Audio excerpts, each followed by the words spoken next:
नमस्कार मु डॉक्टर तनुजा आपण मानकु मो चैनल रे हेल्थ विथ डॉक्टर तनुजा स्वागत।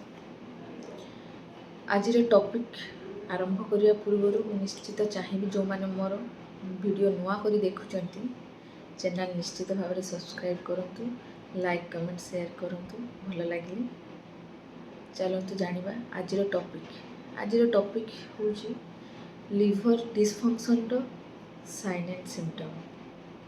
गोटे लिवर डैमेज आड़ को जाऊँगी, लिवर किसी प्रॉब्लम रही तो बॉडी आमको किसी साइन दिए, से साइन विषय आज आम आलोचना करिया। नंबर 1 रे आसीबो राति रे देह हाथ कुंडे हवा। बहुत पेशेंट आसी कंप्लेन करती राति रे देह हाथ बहुत कुंडे होउची, तो तार कारण होची लिवर रे जो बाइल सॉल्ट अच्छी से स्किन तले डिपोजिट हो जाए, तो आमर स्किन रे कुंडेवा देखा जाए, इचिंग देखा जाए, तो सेटा गोटे लिवर खराब अच्छी कारण दर्शाए। तो आप निश्चित भाव में ध्यान रखु, यदि आपणकर बहुत मेडिसिन खाइले भी कमुनी, एलर्जी भाभी खाऊँच तो आपण राति रे इचिंग हो प्लेन गले एलर्जी खाई दौरान मेडिसिन इचिंग हो से भी कमुनी, तो आप निश्चित भाव में जाणी रखु तो आप लिवर रे किसी प्रॉब्लम अच्छी से इचिंग हो। नंबर 2 रे आसीबो स्लीपलेसनेस, निद्राहीनता। जदि आपणकर राति रे निद ठीक हो नहीं, बार बार निद भांगुची, साउंड स्लीप होनी, तो आपणक लिवर डैमेज अच्छी कि लिवर रे किसी प्रॉब्लम अच्छी। कहीं ना लिवर रे प्रॉब्लम देखा गले हार्मोन डिसबैलेंस हुए। हार्मोन डिसबैलेंस आमर जो हार्मोन निद पाई दरकार सेरोटोनिन मेलाटोनिन सेटा डिस्टर्बेंस हुए, से आमर स्लीपलेसनेस निद्राहीनता भी देखा जाए। जो लिवर डैमेज रो लिवर किसी प्रॉब्लम होती तार भी गोटे साइन। नंबर 3 रे आसीबो मसल्स क्रैम्प।